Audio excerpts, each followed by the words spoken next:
This hour of Hugh Hewitt starts right now on Salem News Channel.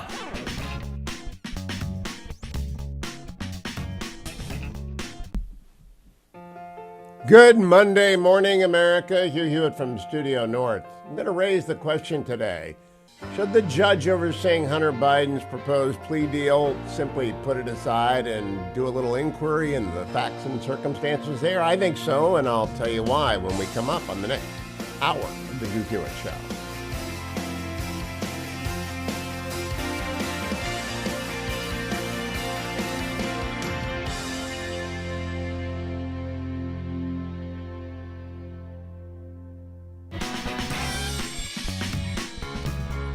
You won't want to miss a minute. This hour of Hugh Hewitt is on Salem News Channel.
Morning glory, America. Bonjour, hi, Canada. Your Hugh Hewitt age, live in just Studio watching. North on this July And I think 10th. a lot of people do watch 41 CNN. years ago today, the fetching Mrs. Hewitt said yes in the Ranch House Chapel at the Camp Pendleton wedding of she and me. And we are still together after 41 years. She's putting up with it, and I cannot tell you how lucky I am. So it's anniversary day, so I always play our favorite song. It is also the anniversary of this show, the 23rd anniversary of the Hugh Hewitt Show, which happened by happenstance to launch on my wedding anniversary 23 years ago in the year 2000. That was quite a year. That was quite a 23 years. We started before the Florida recount, but right in the election season. It was a great way to start with 8 affiliates. We now have 475 affiliates, not including the Salem News Channel, which is now, I hope you're watching the show on the Salem News Channel as well as listening to the show. But among those affiliates are our northern outposts, WGAN in Portland, Maine. Now that you can hear that on 98.5. I never get the FM stations right. WGAN is 560 AM, and everybody listens to it on the 560 AM, but also 98.5. Everyone who's up that way who can hear us on WGAN, and for that matter, in Manchester, New Hampshire on 1370 AM, 99.9. Their tagline is more stimulating talk radio, which I like because long before I started with Salem, I was on KFI out in LA, and that was their slogan, more stimulating talk radio. And in Keene, New Hampshire, WKBK 1290 AM. Anyone who's listening on those 3 channels this morning, you know that it's been absolutely cold and foggy and miserable up here. The rest of the country is melting, and Maine and New Hampshire are locked in this grip of fog, and I just got a flash flood advisory. I may not be trundling today. I may get carried away, but it's our anniversary show. I'm always upbeat. Thanks to the fetching Mrs. Hewitt, still asleep somewhere in the far north. Yesterday we, quote, celebrated. We're having Brian the banker and his wonderful wife over for dinner tonight, and I'm afraid Brian will foreclose on us. That's something bankers do when they come over. But we're going to have a wonderful anniversary day. Yesterday we went to see Indiana Jones and the Dial of Destiny. All right. I think it's still going on, and it's a bit confusing on the physics and on many other aspects, but a fine C-plus movie. Good to see Harrison Ford, only de-aged for a little bit at the start. And I'm not going to give any spoilers away, but they should have brought him back. That's all I'm going to say. They should have brought him back. That's not a spoiler, is it? Have you seen it yet, Adam? Dwayne is on vacation today. You haven't. So does that spoil anything for you when I say they should have brought him back? Oh, see, that's it. And at the end of it, I think you all agree with me that they should have brought him back. All right, here's the deal. Joe Biden had been serving in the United States Senate for 10 years when I got married in 1982. How about that? I've been married 41 years, and on the day I got married in 1982, Camp Pendleton, Joe had been in the Senate for 10 years. He's kind of old. And he's creating a nightmare in Europe right now. He's over in NATO, sitting down as we speak with Rishi Sunak, and the headlines are awful. All right, we've got Joe Biden accused of snubbing the PM of the Ukraine, snubbing PM Sunak over the Ukraine bid to join NATO. Because Great Britain has put forward this idea that they've got a great idea to let Ukraine into NATO. And I don't know about that, but the first thing you do, he just hates the Brits. Then Ukraine is not ready for NATO membership, says Joe Biden. All right, so I want to grab that clip. I know I've got it here. Ukraine, Joe Biden not ready for prime time over in Ukraine, and that is well. Let's just start with cut number.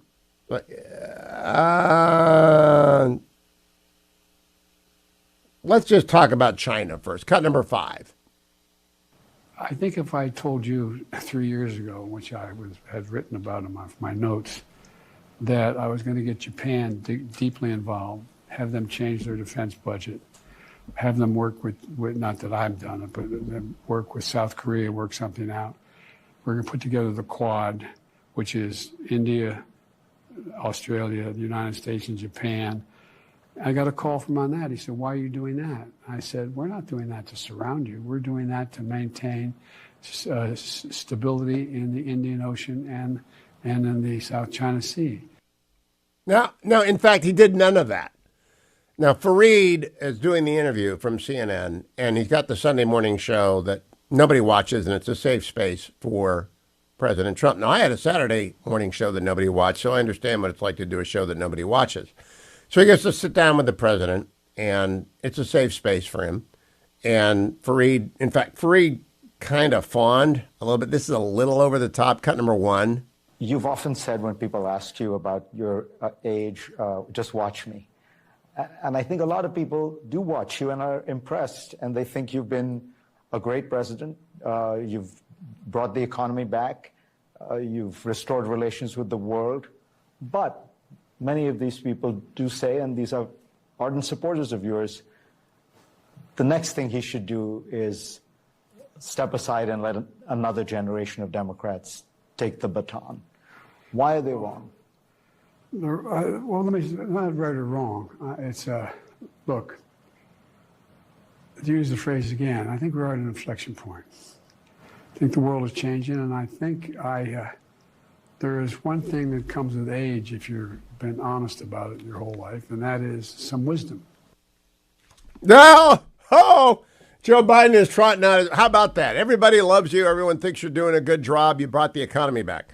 Well, that's not true. So I guess Fareed can't fact-check the president because the president didn't fact-check Fareed. But it was pretty awful to watch. Now let's get to the Ukraine stuff. Here is President Biden defending sending munitions to Ukraine, cluster munitions, and they kill a lot of people. And Russia's using them against Ukraine, and we should have sent these years ago. Cut number 6. Everything's changing. You know, you've heard me say it before. The world's at an inflection point. No matter what was happening, China is at a different place right now. Internally. China's at the point of deflation. All right, I got a story here from the Financial Times this morning. China on the brink of consumer deflation. That story is also in Bloomberg. It led the Ellis News items this morning. What does deflation mean? It means prices are falling for you Steelers fans. Well, isn't that a good thing? No, because when prices start to fall, it signals to the consumers that we're on the brink of a complete recession/depression. Where China is, because their commercial real estate sector is going to collapse on them fairly soon, and it's got every Chi-Com worried that their, quote, management of the state economy is a disaster, and it is. Well, we shouldn't do the first segment of my 24th year on the air without playing some Donald Trump. Here's Donald Trump in Iowa yesterday, cut number 11, vintage Trump. Let's give it a shot. We did, I think, 2 or 3 rallies. I think 3 big rallies, thousands and thousands and thousands of people. And they came out. I said, you know, you're going to win.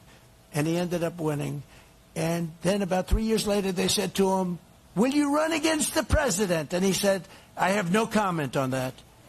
I said, he has no comment. That means he's running. I said, that son is running. I got him elected.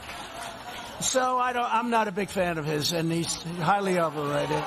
He's highly overrated. Remember, he's the one that wanted to cut Social Security. He's the one that wanted to raise the minimum age, and he voted on this. This isn't just...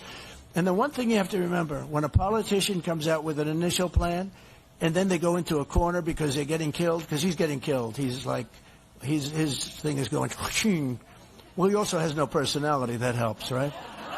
As a politician, you have to have personality. You saw where he wants to change his name.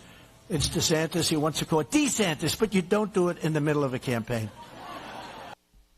You know, this is the opening shot. Shots fired. And I got one more cut of the former president talking about the charges against him. Cut number 15.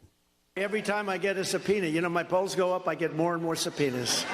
Report to a grand jury. If he's killing Biden, he's killing them all. That's what it is. These are crooked people. Never happened in our country. Called weaponization of the Department of Justice and the FBI. We've never had anything like this. And it's all due. It's all stuff. That's why my polls go up. I'm the only person ever got indicted who became more popular. Because people understand it. They read it. They see it. It's all contrived, horrible stuff. So I talked to the president on Friday, and former President Trump, and I won't tell you anything he said. It's off the record, but I was calling him up to arrange interviews and things like that. Also urged him to do all the debates. I really do think all the candidates should do all the debates. I'm going to talk with Will Hurd today, who's the latest person to enter the campaign list. Not sure he's going to get the 40,000 contributions, but we give everyone at least one turn at bat on the Hugh Hewitt Show. Stay tuned.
Breaking now on the Mike Gallagher Show.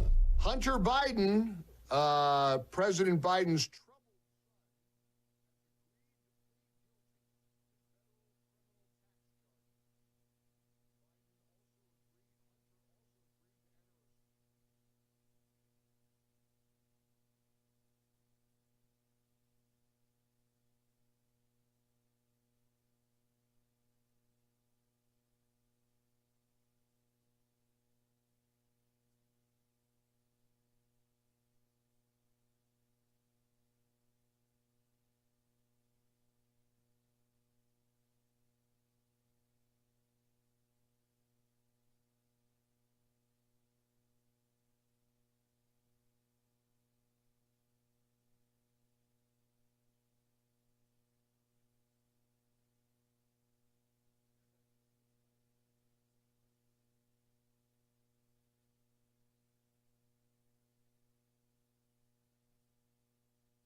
Welcome back, America. It's Hugh Hewitt.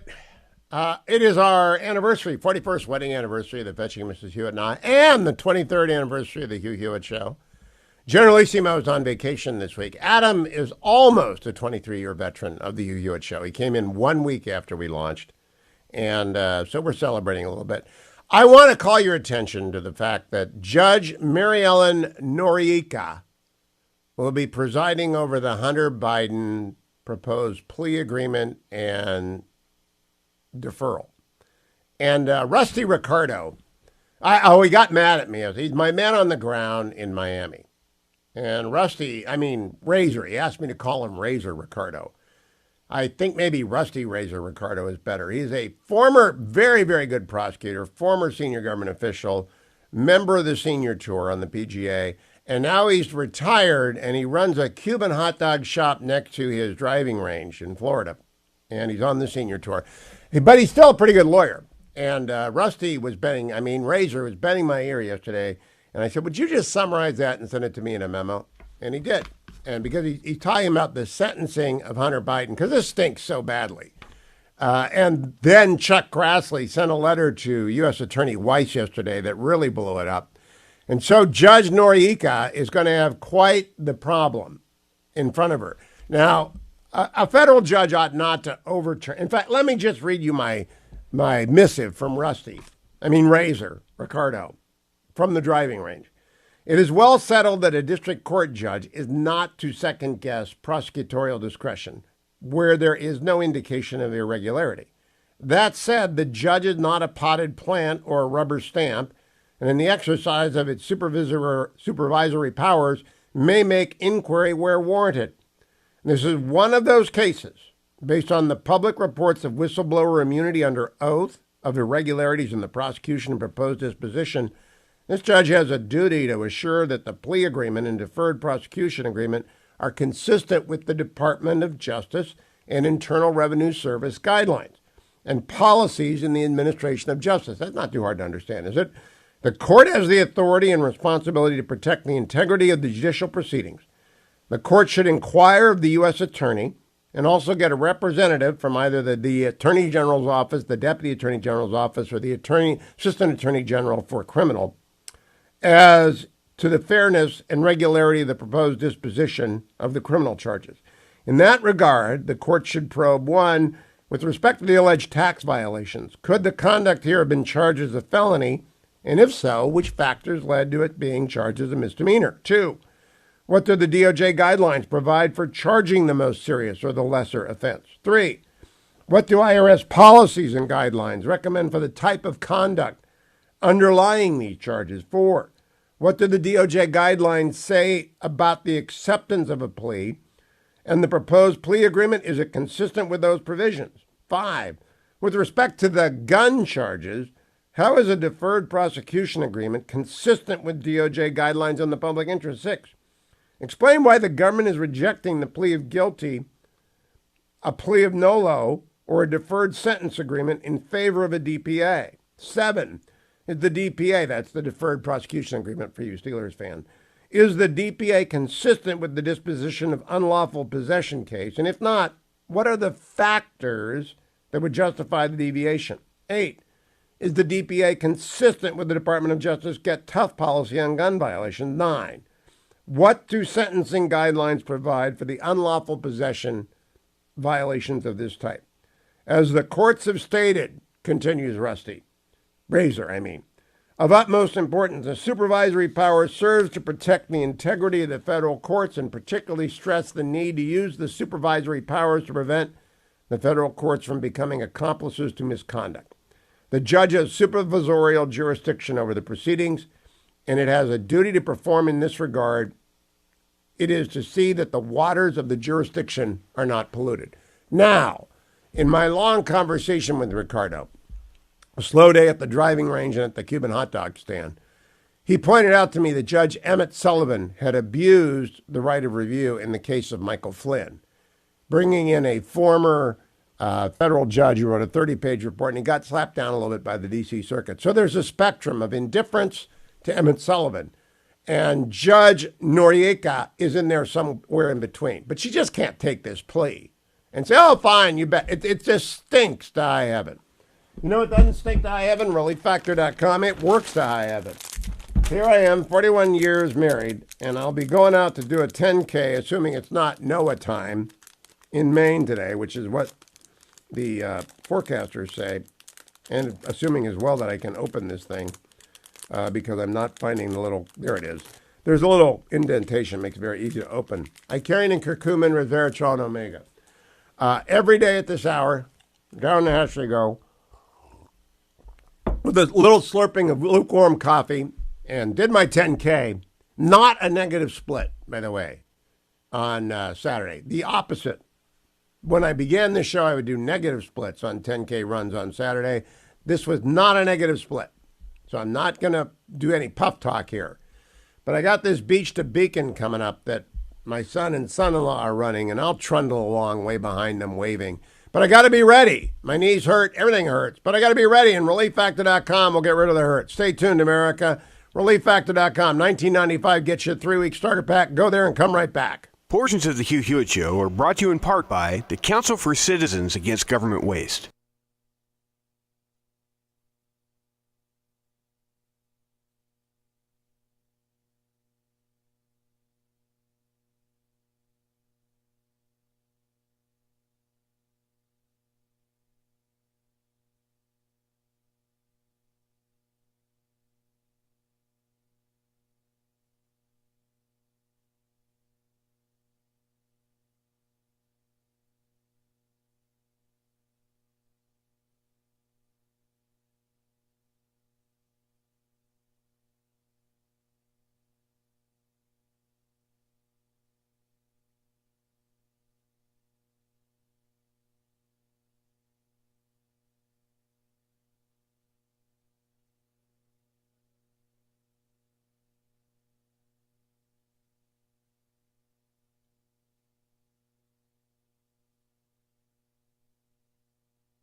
Little Tony Bennett for my wedding anniversary and the show anniversary. Good morning, America. I'm Hugh Hewitt from Studio North. Thank you for joining us. I'm talking about Hunter Biden and the plea deal. Now, Judge Noriega is a long-time Delaware attorney. All right, so she was 25 years in Delaware before she got appointed to this court. So she knows Mr. Weiss, and she knows Joe Biden, and she knows Hunter Biden, but she was appointed by Donald Trump. The sad part is she went to the University of Pittsburgh Law School, and she graduated summa cum laude. But it's my impression that everybody graduates summa cum laude from Pittsburgh, University of Pittsburgh Law School, because, you know, it's Pittsburgh, and they're handing out summas left and right like Steelers towels that they wave at you, that annoying thing. But she's supposed to be a pretty good judge. Now, this is the last thing any judge wants, this thing. But there is a very, very good argument here that this thing stinks. Chris Christie, himself no mean prosecutor before he became the governor of New Jersey, the United States Attorney for New Jersey. Chris Christie talked to this over the weekend. Cut number 10. Well, listen, U.S. Attorney Weiss has to explain himself, and he has to explain himself in public. You know, the fact is that this investigation to Hunter Biden in Delaware is either a lie or it's incompetent. There's no way that it should take 5 years to get to a two-count misdemeanor tax plea and then to dismiss the gun charges. You know, those gun charges carry up to a 10-year sentence to lie on the application. Democrats are crying and complaining all the time about wanting more gun laws, yet they won't even enforce the gun laws that exist. And Hunter Biden should have been charged under those gun laws.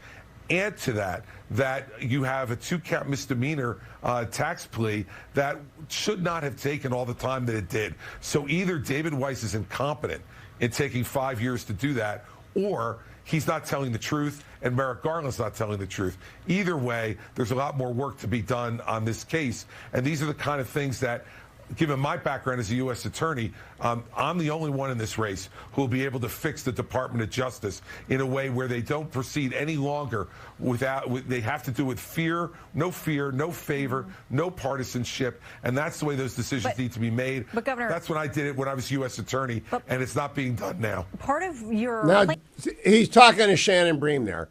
Judge Noriega has to consider the reputation of the federal courts here.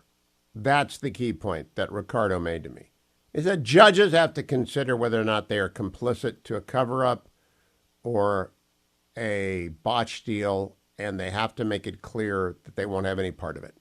Doesn't mean you go whole hog. I've got the story here from the Michael Flynn investigation where Emmett Sullivan, the judge in that case, appointed a retired judge who filed a 30-page brief calling the Department of Justice corrupt. And Bill Barr explained himself, and Emmett Sullivan went too far. But Bill Barr answered, and Merrick Garland ought to answer in the court, and the judges can't roll over for this. They just cannot roll over. It is, if you want to know something about all the particulars, I'm not going to read this. Chuck Grassley, our famous Iowa, just absolute icon of Iowa, sent a letter to Attorney General Weiss, to United States Attorney Weiss, who's bringing the prosecution against Hunter Biden, over the weekend and said, look, we've got all these interference allegations about Hunter. You can't, you got to answer this. Now, he can't compel an answer, but Jim Jordan can. And the judge can drag the U.S. attorney in, and the judge can refuse the plea because it stinks to high heaven. Do you know that they're screwing around, let 2 years of tax evasion go away? And those 2 years, Hunter Biden did not claim at least $500,000 and maybe as much as $3 million in income. We don't know for sure. And all that money was not taxed. How do you think you would be treated under that? Meanwhile, on the gun charge, it is, if this was Don Jr. getting a plea deal like this, we would already know how many defendants who pled guilty to this kind of a gun charge, what their sentences were. Have you seen that piece anywhere? Anywhere at all? What do gun violations with this degree of seriousness, lying to obtain your gun, get you in terms of prison time? I know what the tax evasion gets you. You might go to Club Fed as opposed to whatever is the worst prison in the state system in America. But Club Fed is still Club Fed. No matter where you are, it's still a hard time. And that's where Hunter Biden should be going. It looks like the president just said, no, you're not prosecuting my son. Do anything besides it. And then, I mean, Ricardo was really on his game because it was a slow day at the driving range and a slow day at the Cuban hot dog shop. He said, you know, they could give him an immunity bath as well. I mean, okay, we're not going to prosecute. You have full immunity. Tell us everything about the following 30 things. Your Uncle Jim, your sister, your father, Bobulinski, everyone you've done deal with. Tell us about Burisma. A full immunity bath. That is a highly technical term. That means you're in front of the grand jury. We've given you full immunity. Talk. You don't get the Fifth Amendment anymore. Talk. And if you refuse to talk, go to jail. And like the witness did in Whitewater for 9 months, for as long as the grand jury sits. And that's what we need to know is what were the Chinese buying and when? We also had a thread yesterday from Jerry Dunleavy on the Eric Swalwell and Dianne Feinstein penetrations by Chinese intelligence operatives. And it's eye-opening. It's just completely what? What did they do? What didn't they do? How did they warn them? Stuff that just makes your hair stand up. And you begin to think, what in the world is the FBI going to do to reclaim its reputation at the most senior levels? And what is the Department of Justice doing with regards to all these Democrats not being prosecuted, not being indicted, not being investigated, being allowed to serve on the Intelligence Committee? What is going on back there inside the Beltway? What happened? When did the FBI become the opposite of J. Edgar Hoover? And of course, it goes back to Comey's maladministration and the non-prosecution of Hillary Clinton for the server. And I'll talk to Will Hurd about that coming up. But I got to tell you, this stinks to high heaven. And Ricardo is right. This judge has to do a lot of work on this plea deal because America is watching and they think it stinks. You know, else America is watching. Hopefully they're going to lowermydrugprices.com. The Council for Citizens Against Government Waste is a sponsor of my program, and they are running lowermydrugprices.com to make sure everyone signs up against 1339, Senate Bill 1339. It's god-awful. It's terrible. It's a Bernie Sanders attempt to destroy the ability of pharmacy benefit managers to negotiate with drug companies. Now, I made one of those shocking trips to the pharmacy yesterday to get some acid reflux drug, the super-powered, super-duper acid reflux drug.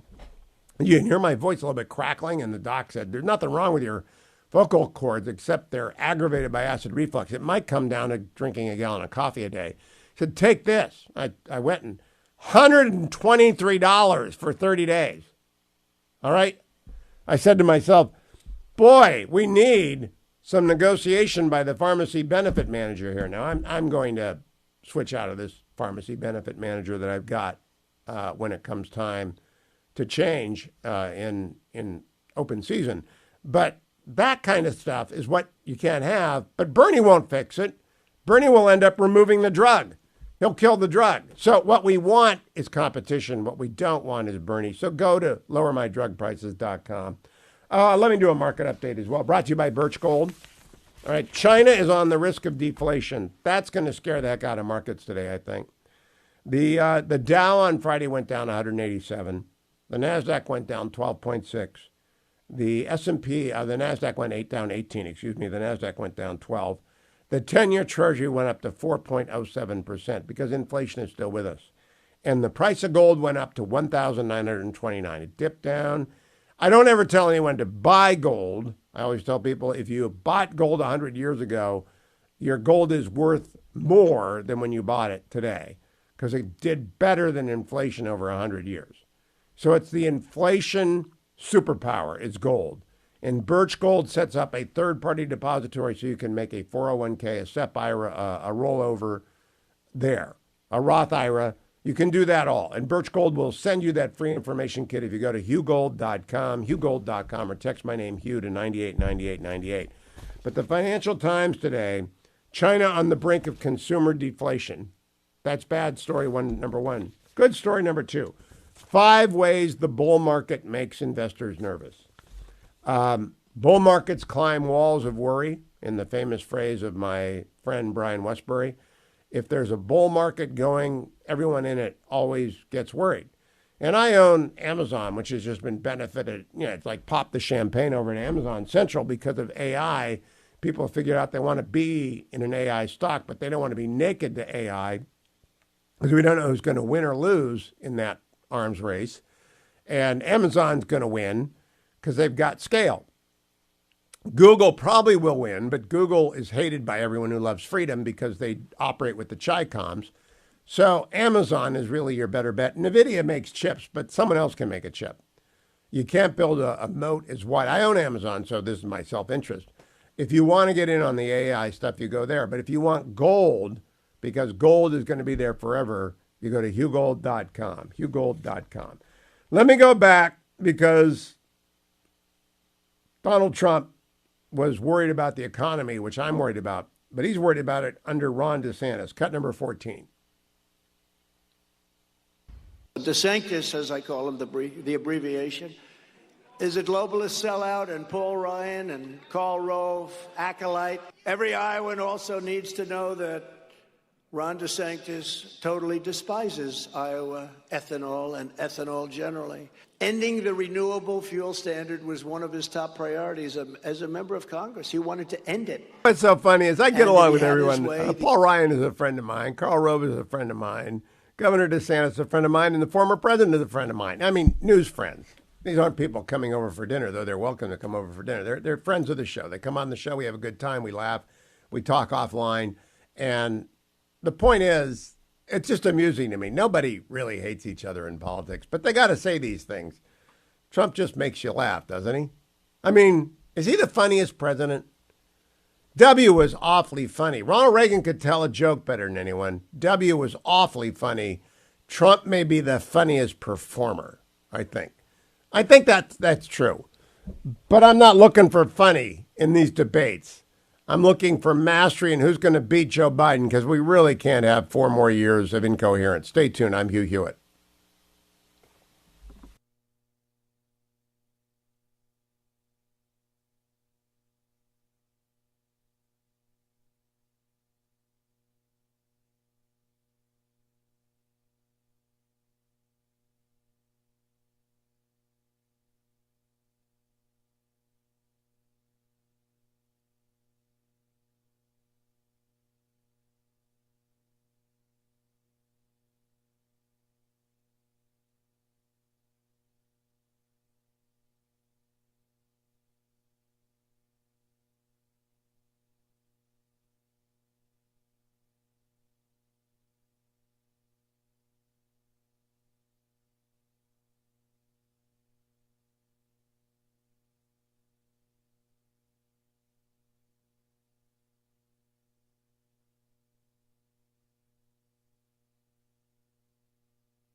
Back, America. Salena Zito joins me for the Yinzer Report. Good morning, Salena. How are you? Good morning, Sunshine. How are you? I am great. Kevin McCarthy was in the land. I loved your column about it. What was he talking about to you? First of all, where'd you do the interview? At this place called The Lake. It's near Poland, which is, as you know, is a suburb of Youngstown, where Ron DeSantis' mother is from, actually. Right. So what was he doing there? Was he campaigning for David Joyce? Well, he is campaigning for candidates that already exist, but he's also campaigning and looking for and recruiting candidates in Pennsylvania and Ohio. And well, in good fact, luck in Pennsylvania. I got a question for you, Salena. Do you boil or do you grill your hot dogs? Oh, grill. People who boil their hot dogs, they need to go to confession. Salena, you're so wrong about that. And my poll proved conclusively. I did an online poll. Dwayne is a grilled person and I'm a boiled person, but you're wrong. Let's go back to Kevin McCarthy. So you sat down in Poland. You crossed over the line. You got your papers. They let you through from Pennsylvania into Ohio. How long were you with the speaker for? The interview went for about 45 minutes. How many columns are you going to get out of that? Well, probably a couple, but this is a sort of a big profile piece of him in the magazine, and I thought he was really interesting in talking about how he has dealt his hand with only having a 5-seat majority, and he was really thoughtful about, we actually got more done with 5 seats than we did when we had a really big majority. And that's a testament to his ability to work across the aisle and work when people aren't looking. I think what McCarthy's superpower is that he is so underestimated. He is, if you've spent any time with him, if you talk to him, he is the quintessential native Californian. Pretty laid back, pretty chill, and can see the broader picture sometimes more astutely than people understand. And I think that's his superpower. Salena, today is my 41st wedding anniversary and the 23rd anniversary of this show, but I've known Kevin McCarthy an intermediate amount of time for 34 years, and he has always been the friendliest guy in the room. Did you get that feeling? Absolutely. And I think what's underestimated is his relationship with not like-minded people, but people that are very different than him. And he finds a way to find a common ground. And that sounds like a cliche, but that's actually who he is. And I don't think there's more of a better example of that than what he did with the debt ceiling crisis. Everyone was talking about Biden. Everyone was talking about Biden refusing to compromise, refusing to negotiate. And they turned around, they looked at McCarthy, who went 15 rounds to get his job, and everyone expected him not to be able to get the votes. And he's like, hey guys, I got the votes and we're waiting right here. So let's get this party started. Salena, I got to ask you a very weird question about Kevin McCarthy. You have a Yinzer accent. I do not have a lake accent because I'm an hour south of the lake. I have that perfect Midwestern no accent at all. Kevin McCarthy is from Bakersfield, and I tell everyone Bakersfield is basically Columbus West. It is just a normal place. What do you think? Yeah, absolutely. It is a normal place. You could take that area and plop it down anywhere between Western Pennsylvania and Kansas, and it would just fit. And that's, again, his roots, 4th generation Californian. But you know what I thought was really interesting? I don't know if you've read the whole piece yet. Talking about the things that he has planned to do in the Capitol. And they're not just like whimsical ideas. He actually has these things planned. And I think I want people to read the story. So I hope they do, because it's really kind of interesting. But also his relationship with Hakeem Jeffries, his counterpart with the Democrats. That is also just not talked about. And they have the first thing that he told Jeffries after he, even before he won the speakership is, I will treat you the way I wanted to be treated as speaker. And I think that speaks volumes. I got a quick question exit for you. Senator Cotton was driving from D.C. west yesterday, and he went right past the Warren exit on the turnpike. He didn't stop at the hot dog shop. Does that DQ him from consideration as the vice presidential candidate? Yeah, that's a bad choice. Although he does love Salone's bread, and that is made in the land. So I think that brings him back up a notch. It's a very bad choice to go by the Route 5 exit on the Ohio Turnpike and not. It's only like 3 minutes down that exit to the hot dog shop. Salena, where they boil their hot dogs. You're almost always right about some things, but you're wrong about hot dogs and right about Kevin McCarthy. Go and read her piece. Go over to Zito Salena on Twitter and get all of her columns if you subscribe online at salenazito.com. Come back, America. Hour number 2 of the Hugh Hewitt Show leads off with Bernie Moreno, another product of the land. Stay tuned.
This hour of Hugh Hewitt starts right now on Salem News Channel.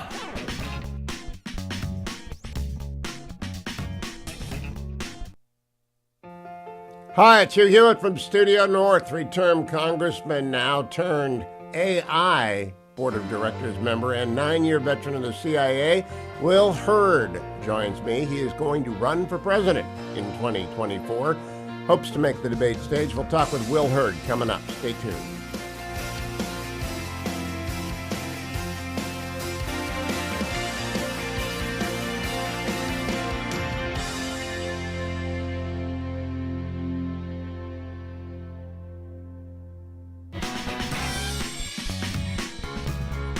You won't want to miss a minute.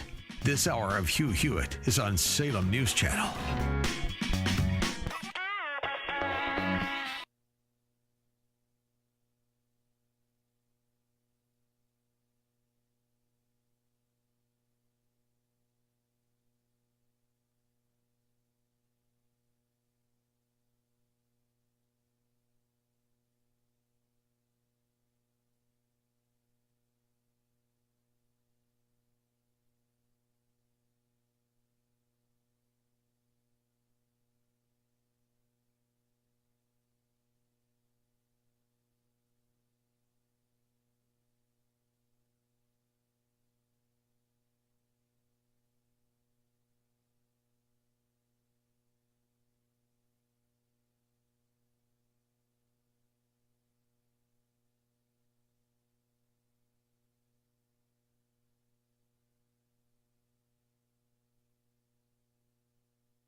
For high candidate, it's Hugh Hewitt.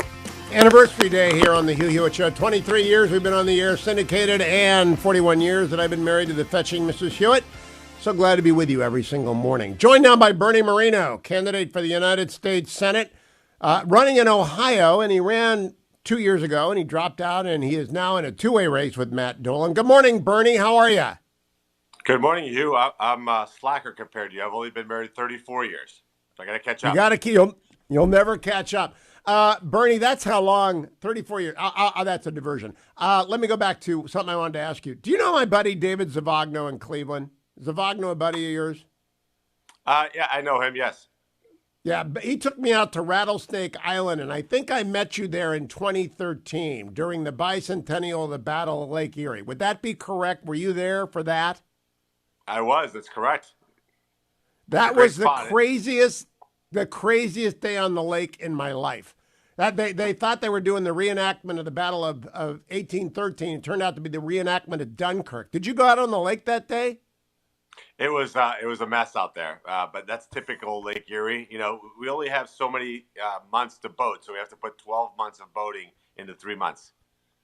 That's also Put-in-Bay made the rounds on social media this weekend. Did you see that? Got a little bit wild on Put-in-Bay.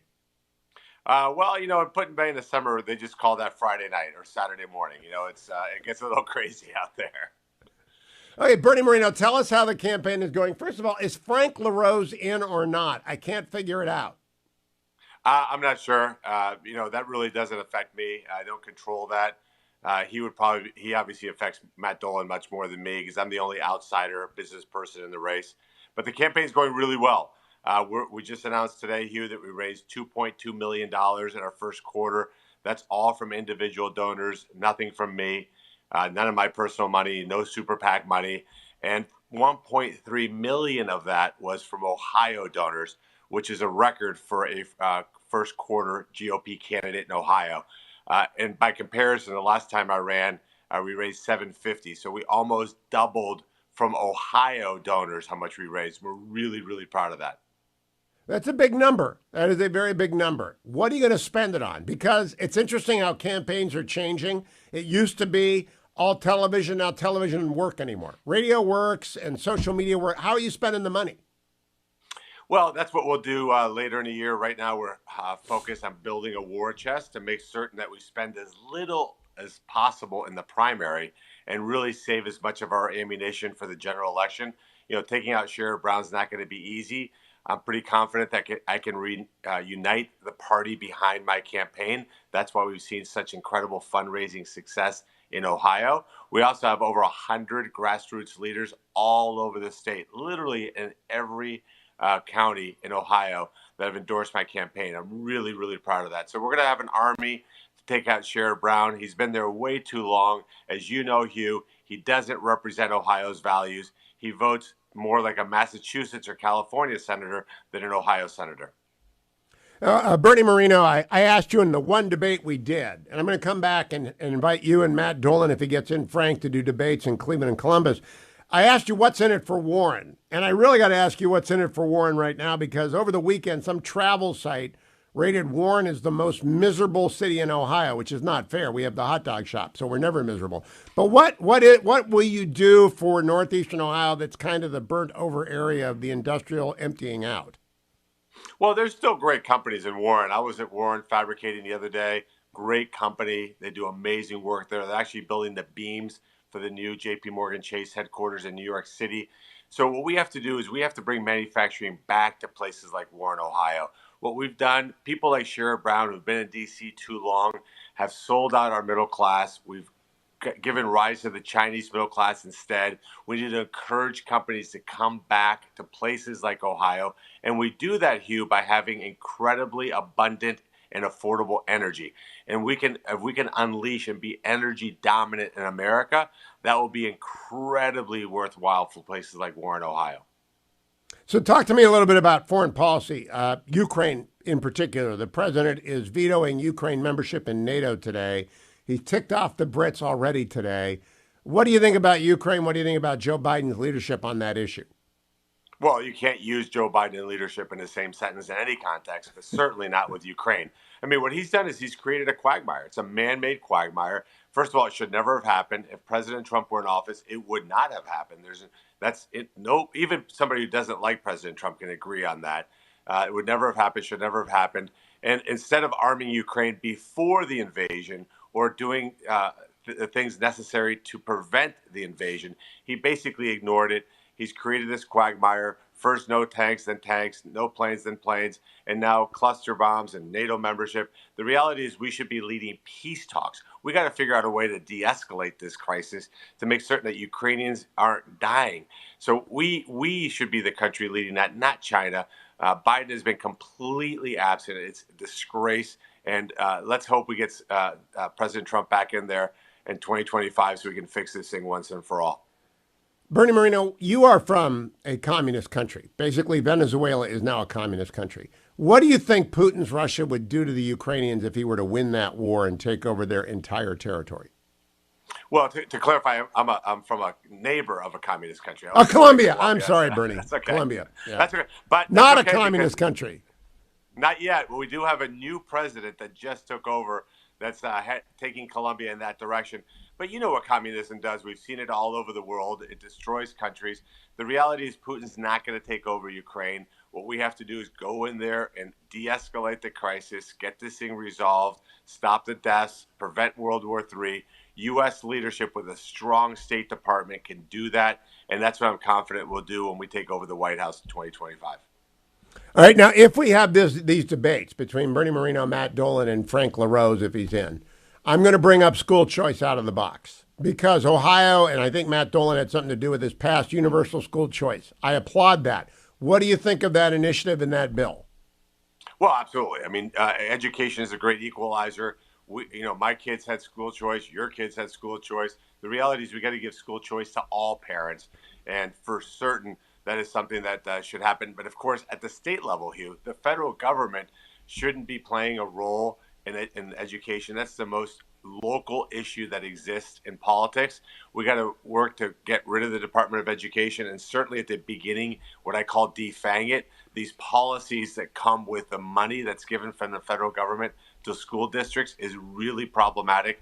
So we got to work to get rid of those conditions that come with federal money and eventually get the federal government out of education completely and let local communities, parents, be in charge of their kids' education. So, Bernie, where were you educated when your parents got out of Columbia and brought you to the States? Where did you get educated? How did you become successful in the car business and then high tech? Well, so elementary school, I was at Catholic school, St. Coleman's in Fort Lauderdale, actually in Pompano.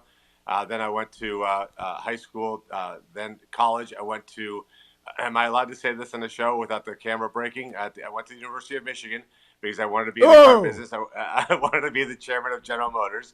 So if you're a Colombian kid growing up in South Florida and you want to be the head of General Motors, there's only one place that you go, and that was the University of Michigan. And that's where I met my wife and then went to work for General Motors right out of school. That team up north, though, you're not rooting for them anymore, are you? No, my son went to Ohio State. We're all in Buckeyes. It's all about Ohio, Hugh. Okay, just making double sure about that. So, Bernie, out of the University of Michigan, what did you do? So I went right to work for Saturn Corporation. Remember, Saturn was about changing the car business, redefining the car business, basically an outsider's view of the how do you do automobiles, automobile sales and service. But the corporate world rewards you by moving you. So we kept getting moved. Bridget and I didn't want to keep doing that. We wanted to start a family and put down roots. So I met a car dealer out of the blue from Boston who asked me to run one of his dealerships. I'd never worked in a car dealership in my life. And he handed me the keys and said, hey, you're in charge. You're the general manager. And that was the extent of the training program. Wait, which part of Boston was this? This was a company called Hurd Chambers. So I lived in Andover, Mass. Okay, because I'm going to say, you take a Columbia kid who went to Michigan, you put him into Boston, I'm not sure you're going to connect with the customers very well, right?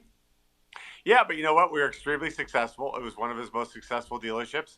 Eventually, I became his vice president, helped him grow like crazy. And then 18 years ago, I got the call to buy a small little struggling dealership in Cleveland. And that's how I ended up in Ohio 18 years ago.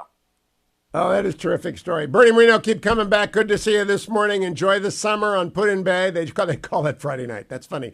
I'll be right back, America. Stay tuned. Bernie, what's the website? It's BernieMoreno.com. And Hugh, let's keep it going. If your listeners can throw in $5, $10, they can do that right on the website, BernieMoreno.com. Thank you, Hugh. Thank you, Bernie. I'll be right back, America. Stay tuned. Portions of the Hugh Hewitt Show are brought to you in part by PhD Weight Loss and Nutrition. Go to myphdweightloss.com to learn more.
Happy 41st wedding anniversary to the fetching Mrs. Hewitt.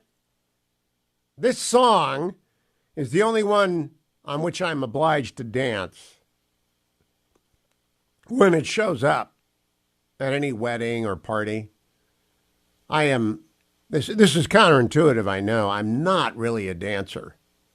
I know that will surprise a lot of you, but I'm not really a dancer. But I will always dance with the fetching Mrs. Hewitt when the song comes on. We've been doing that for 41 years. Actually, a lot longer than that.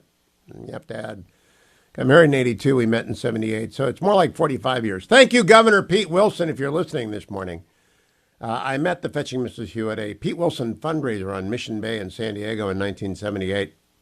And it is because of Pete that I have been happily married for 41 years and have 3 wonderful children, 5 wonderful grandchildren, not great-grandchildren.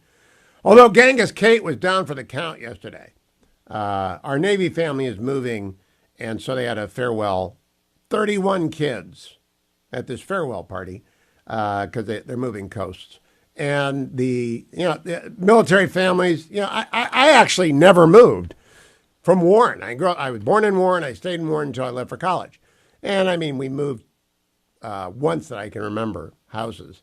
And that was it. But it was Warren, still Catholic schools.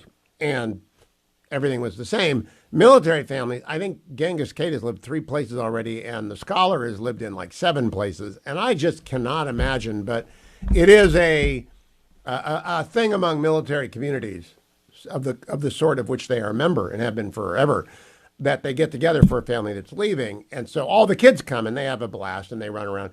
Genghis Kate flat on her back with the stomach flu.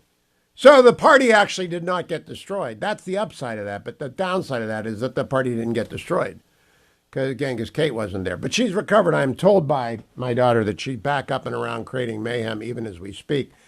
Speaking of mayhem, President Biden spoke on China over the weekend, and that is always a recipe for a disaster. Janet Yellen did a 3-bow kowtow. I am not making it up. She actually bowed 3 times to her counterpart in China. The classic kowtow. I just couldn't believe it. We've got one of the great ambassadors there, Nicholas Burns, who actually knows what he's doing. And I do not know why she didn't get briefed. Don't do the following, but she did the following.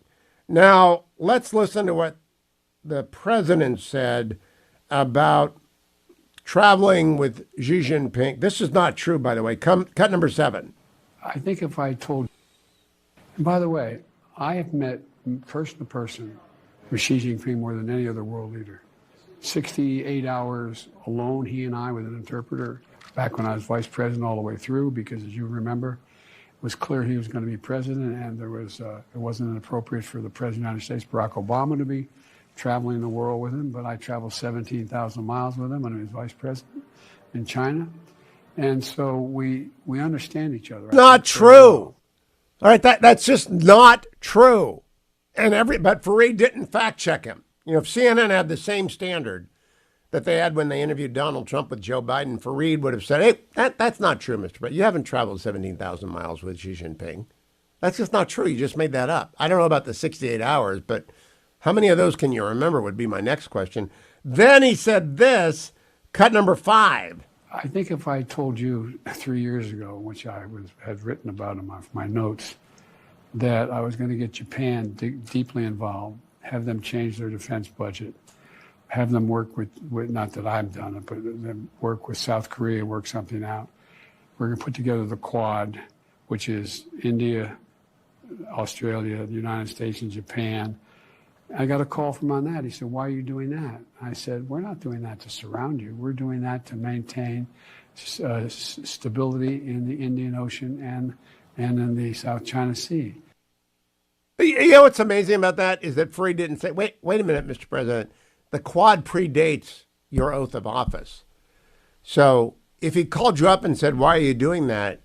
Why didn't you respond? It is American policy, and it's bipartisan that we stand with our allies in the South Pacific. There's more. I mean, CNN clearly suspended their fact-checking for the president.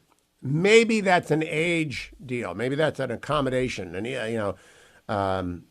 make sure that they don't get charged with age discrimination by asking tough questions of President Joe. ReliefFactor.com studio and ReliefFactor.com bag in my hand if you're watching on the Salem News Channel, and you should be. The ReliefFactor.com got me out, did my 10K on Saturday. Knee's a little cranky today, but it's raining again. You know, my WGAN audience, what is the deal? Seriously, what is the deal with this summer? Because I just came from California where it rained for the first time ever all winter long, and now it's raining in Maine all summer long. I don't get it. But ReliefFactor.com, I still got out and got my miles in. I also bought a Boston whaler, and so I was out piloting the boat. Now, this may be a hazard to everybody else, but I am learning how to drive a boat. And ReliefFactor.com is going to help everyone that is in my way and swimming out of the way. ReliefFactor.com, no matter what your choice of activity is, go and get it, $19.95. When we come back, I'm going to find Dwayne on vacation because it's the anniversary show. 41 years for me, married to the fetching Mrs. Hewitt, 23 years on the air, 24th year begins today on the Hugh Hewitt Show.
Welcome back, America. It's the anniversary show. 41 years married today to the fetching Mrs. Hewitt, and 23 years on the air, beginning year 24 with the Salem radio network. I've actually been on the air since 1990. You can't get rid of me. I'm like Joe Biden on the radio.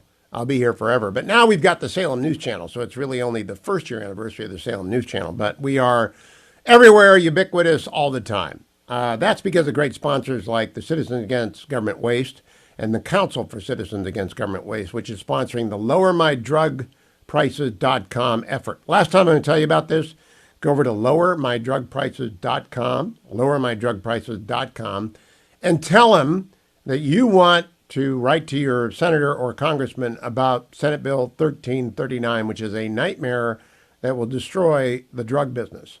It's a Bernie Sanders special right out of legislative hell.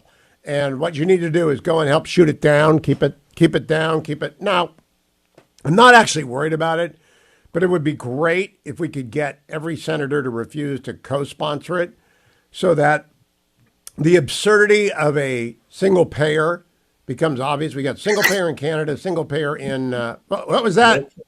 What was that? I saw a picture of Dwayne. He's not possibly awake. He's on vacation. Is he awake? Is he in Tennessee? Yes, I'm in Schroederville. Well, you know, I wanted to ask you about Schroederville. I don't see your picture, though. Not surprisingly, there you are. I'm right here. You're in Schroederville? I'm in Schroederville. How did the boar hunt go last night? The boar hunt went just fine. We had grilled hot dogs last night. Well, you know, you lost that poll among the people with high EQ, emotional. No. The last I heard was Salena Zito said that Ohio should lose the land to Pennsylvania if they boil their hot dogs. No, I just want to point out that you're there with Schroeder. How does Salena react to that? Selena's wrong, like you are. But I wanted to say we did an online poll, and look at you're moving around. Is Schroeder running the camera? You're with Schroeder in Tennessee. Yeah, Schroeder's right here. Does he have a University of Alabama T-shirt on because he's a Roll Tide fan in Tennessee? No, because I think everyone in Knoxville should know he's a Roll Tide fan. Chicago Bears jammies. No, it's the that's it. He's wearing the Tennessee Smokies jammies. No, he is actually a University of Alabama Roll Tide fan, and that's not really smart in Knoxville, is it? Do you know anything about football? You don't, do you? You know about as much about football as you. The international sign for water.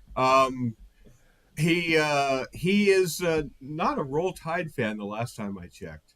Oh, he is. He sent me a long email about how they beat up on the University of Tennessee all the time, and Tennessee prefers to call Vanderbilt their rival because they always beat Vandy, which is like me saying I've been on the air 23 years.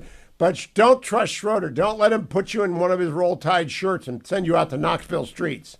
That's a bad idea. He does have a bedroom here that is entirely decked out in a different university. Don't tell him. I'm sure he does. But Butler isn't a university. It's not a degree granting school. Hey, let me ask you, since when you walked in the door. When you walked into the door, did they recognize Skinny Dwayne? Because myPhDweightloss.com is a sponsor of this show as well. Did he recognize you? They did notice, and they made sure that they're. By the way, Mrs. Schroeder is a huge M&M person, and there is M&M paraphernalia all around me. And I know that. And nary an M&M to eat. And she never offered me one. She's got all the paraphernalia, but she's never offered me an M&M. She's otherwise a nice person who got stuck in this thing with Schroeder. She is not a Roll Tide fan. She roots for the Volunteers. And so I want people in Knoxville to know, don't take it out on Mrs. Schroeder. It's Schroeder who's the University of Alabama fan. By the way, would you please tell people 864. It's the anniversary show. Of course it's not substance. I've been dealing with you for 23 years. Do you want to tell people how I recruited you for this show? Do you give them the sanitized version or the real story? The real story. The real story is you wanted to get back into radio and were guest hosting for a show that I was producing back in 1993 2005. I think you had just written Searching for God in America, and we're on a book pub tour of that. We brought you in as a guest host for Warren Duffy back in the KKLA days, our sister station out in Los Angeles. And after 3, 4, 5, 10 stints of doing guest hosting, you and I started hatching the idea of, it would be good to get a national show and get on the radio again. And you started getting introduced to people within Salem, and it turned into a very nice relationship. And now, many people claim they discovered me at Salem. And the one I believe is Edward Atzinger. But I'll go with your story because it's the anniversary show. Let me say this. I did lure you away from Duffy, and he said, oh, sure, take Dwayne. And then he was mad at me for as long as he lived. Well, yeah, because it was one of those things where, the deal is. I took him to lunch. And I said, Warren, I would really love to have Dwayne produce my radio show. And he said, oh, that's good. That's great for Dwayne. And he didn't really believe it was going to happen. And then he was mad at me for the rest of his life. I don't know why. I took that load off his back. Well, because after I left, I think he went through 4 producers in 2 years. Yeah, I know. 864 644 1900. What is there, a time delay in Tennessee? Is there a time warp? 864. I'm waiting on you, buddy. It's whatever the lags are in the inner tubes. I'm waiting on you. That's 864. 864. I beat you to it. 864. 644. 1900, that's 864. 644. 1900. When Schroeder laughs off camera, it sounds like Snidely Whiplash. So I would just, have you been downtown Knoxville yet? I haven't been to downtown Knoxville. I've been to Pigeon Forge, which is like the big tourist trap. Wait a minute. Have you been to Oak Ridge yet? No. You got to go to Oak Ridge. Oak Ridge won the war. Okay. I went to Dollywood because they have roller coasters there, and I went to...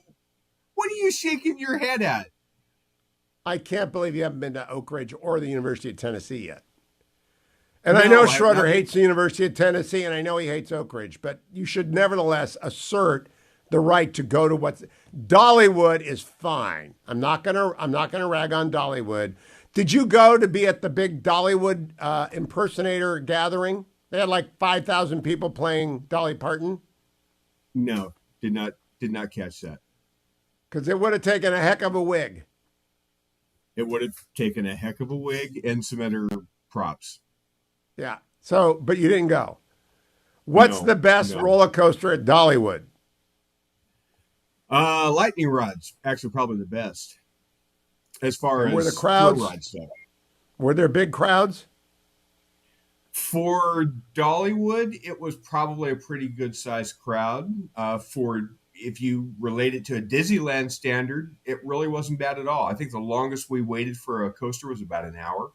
Well, Disney is woke, and you're my woke producer. Is Dollywood woke? Oh, absolutely not. No, they're like the most unwoke park in America. We like that.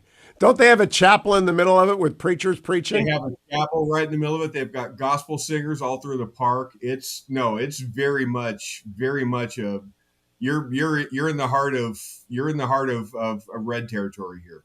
Have you gone hunting yet? I have not gone hunting yet. The only thing I've had to hunt for is a parking spot every once in a while.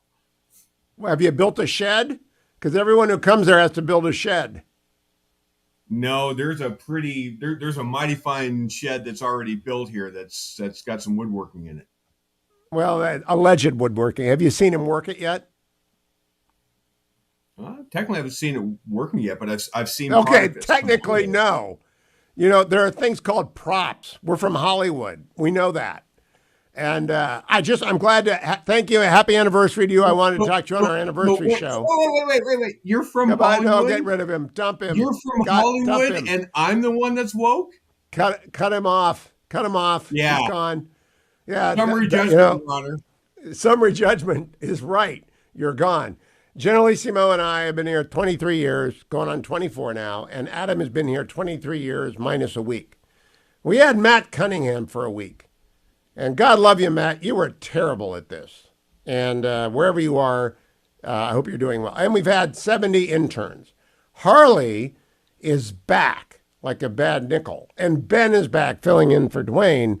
So we've been doing this for so long that we had people who interned in high school coming back as 30-somethings. That's how long we've been doing this. And we're going to keep doing it for another 23 years, provided that lowermydrugprices.com succeeds and we can keep my new fix the vocal cord pill going. Lowermydrugprices.com is aimed at $13.39. Senate Bill 1339. And you want to stop Senate Bill 1339 because it will destroy drug pricing in the United States, make it highly unaffordable. We'll have single payer. You'll get one drug cheaply and everything else will be unavailable if Bernie gets his way. Let me also tell you that when Generalissimo comes back, we are going to go back down to the ALEC conference, American Legislative Exchange Council, ALEC.org, and we're doing it in Orlando in July. So it's going to be lovely, Orlando in July, and we did that last year. And what I learned is you don't want to land at Orlando in a lightning storm because then your plane stays parked with your baggage even though you get off. And then everybody waits. Everyone who's going to Disney World that week waits for their luggage until the lightning storm passes because they don't want the baggage handlers to be out there moving the metal around. And that's wonderful. But all the ALEC delegates gather in the baggage handling. Then we have a great time together. We're going to talk about school choice from top to bottom. Go get Rich State, Poor State at ALEC.org during the break, and you'll see why I keep going back. ALEC.org, great sponsor of the Hugh Hewitt Show. Looking forward to our trip to Orlando. Don't go anywhere, America. I'm Hugh Hewitt. Stay tuned. Portions of the Hugh Hewitt Show are brought to you in part by PhD Weight Loss and Nutrition. Go to myphdweightloss.com to learn more.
Welcome back, America. It's my anniversary show. 41 years ago, the fetching Mrs. Hewitt said yes at the Camp Pendleton Ranch House Chapel, and happily married 41 years later. And been around the world with her, been all over the country with her, raised 3 wonderful children with her, and we're enjoying having babies. Again, not together. They're not our babies, they're our grandbabies. We had a 1-year-old, the sweet one, come last week and spend a week with us. And Genghis Kate will show up here fairly soon and wreak havoc. We've got a boat now, a Boston whaler. And I think we're going to let Genghis Kate drive that, not at all ever. It may actually come with instructions, not for Genghis Kate. We've got Will Hurd coming up, former Texas congressman, former CIA operator, is going to be joining us. He's running for president, and we'll find out why and whether or not he's going to make the debate stage next hour, along with Mark Brandenburg. I'm going to tell you, this book is hilarious. I finished Fence Jumper yesterday, and I wait till I'm going to interview the author. Fence Jumper is his first novel. He's a Secret Service agent, been 20-plus years with the service. And it turns out that those guys remember everything they see, and they can mock it pretty well.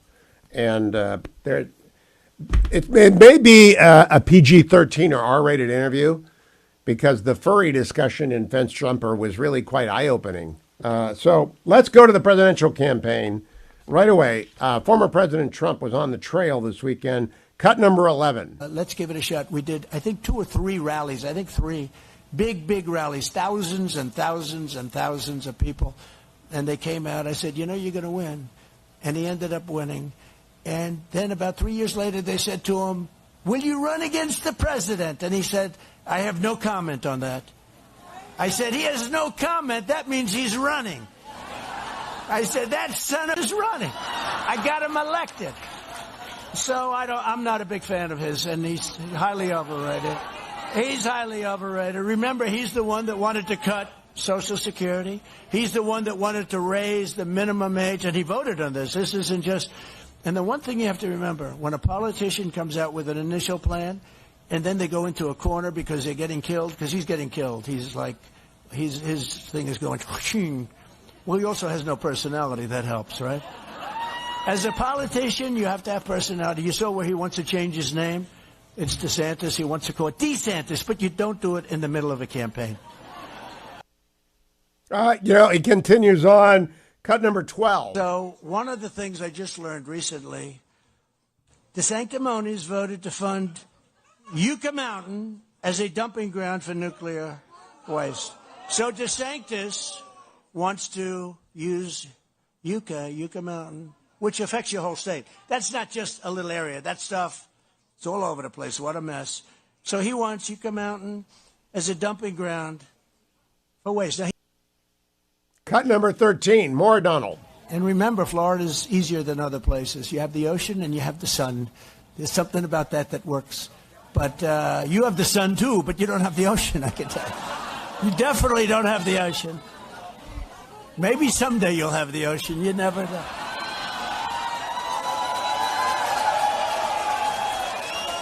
Someday. Hopefully it's a long time away, right? Hopefully. He's talking, of course, about the San Andreas Fault in California falling off. I'm glad he said that would be a bad thing.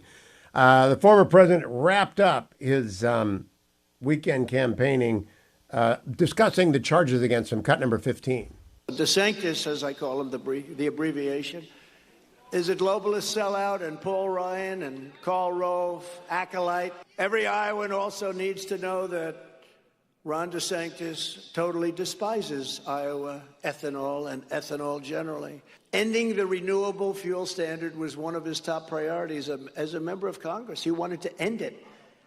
And if he had his... You notice that the president in Nevada goes after Yucca Mountain and the president in Iowa goes after ethanol.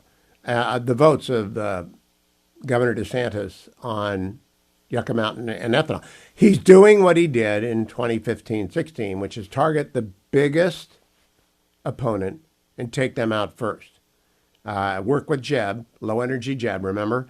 And so it's a playbook. We've seen it before, but if you can't stop the offense, you can't stop the offense, right? If you don't know how to stop the offense, you can't stop the offense. We'll see.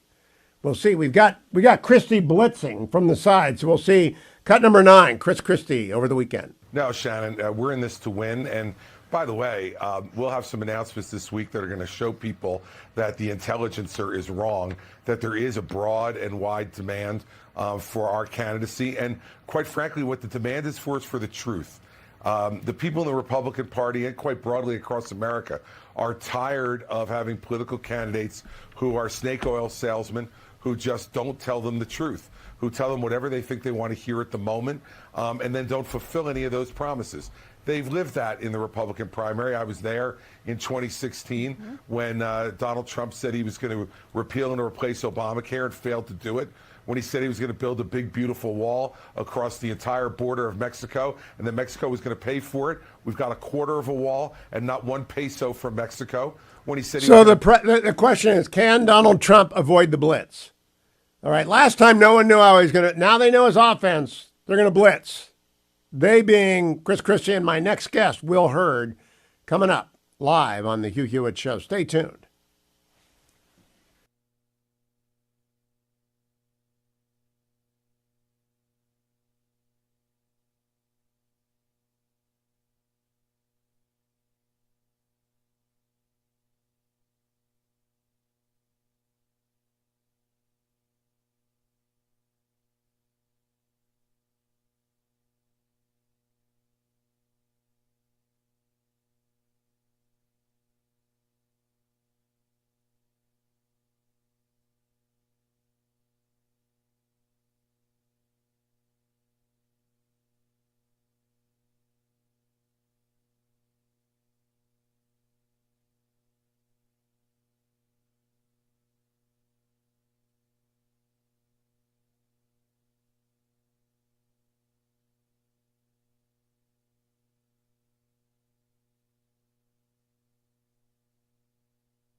This hour of Hugh Hewitt starts right now on Salem News Channel.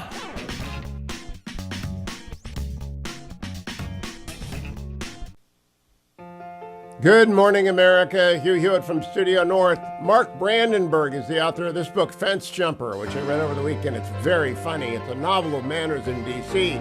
The author, Mark Brandenburg, of Fence Jumper, has been in the Secret Service and still is. And after 20 years, turns out he has forgotten nothing that he saw.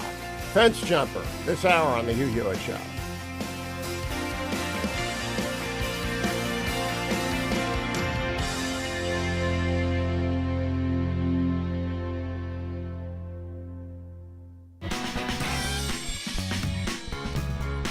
You won't want to miss a minute. This hour of Hugh Hewitt is on Salem News Channel.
Morning, glory, America. Bonjour, hi, Canada. I hope you're one of those people who've been listening to the Hugh Hewitt Show for 23 years. It's the anniversary of the launch of the show today. More importantly, by far, it's the 41st wedding anniversary of the Fetching Mrs. Hewitt and me in the Ranch House Chapel on Camp Pendleton in 1982. Long time married, very happy. She's very, very patient with this rather itinerant life of a government official, lawyer, and media type.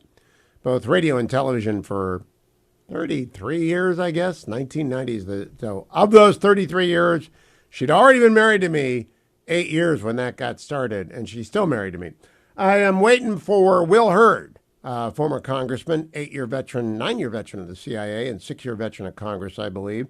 And Congressman Hurd is running for president, and we're trying to establish our video link with the congressman. And when we do, we'll bring him up, and they'll just magically appear. In the meantime, let me tell you, if you go over to my Twitter account, you will see the video of Janet Yellen kowtowing to the Chinese foreign minister. And there's no other phrase for it. Kowtowing. It's a disaster. It is a propaganda boon to the Chinese Communist Party. And I do not understand how anyone could have allowed the Secretary of the Treasury to go there and do that. If you want to watch it, go to Twitter, I just retweeted a video of her doing it. And some woman enters in with a mask at the end of it, I guess to try and stop her from doing more of it because it was embarrassing. Or it might just have been one of the ubiquitous CCP operators who always surround these things and try and make Americans look bad. And it does look bad. It's just awful. And I do not know why we have that. Now, the president is in Europe messing up NATO. Erdogan today announced he's not going to let Sweden in unless he gets into the EU. So I think it's time to kick Turkey out of NATO and let Sweden in. I'd rather have Sweden than Turkey. And I cannot believe Erdogan is doing this. And all the Team Biden said, oh, don't worry. After he's reelected, he'll let Sweden in. And he didn't, because he has no respect for Biden, as the Chinese have no respect for Biden, as NATO does. And then Biden vetoed Ben Wallace, the Minister of Defense, the cabinet minister for defense in Great Britain, to become the new NATO secretary, and wants the former German defense minister, who Ursula von der Leyen is not bad. She was the best German coming forward, but that's not great. But he's ticked off everyone in NATO, and he sent cluster bombs over to Ukraine, which I approve of, by the way, because the Russians are using them on the Ukrainians. Here is the president's explanation of sending cluster munitions to Ukraine. Cut number 6, please. Everything's changing. You know, you've heard me say it before. The world's at an inflection point.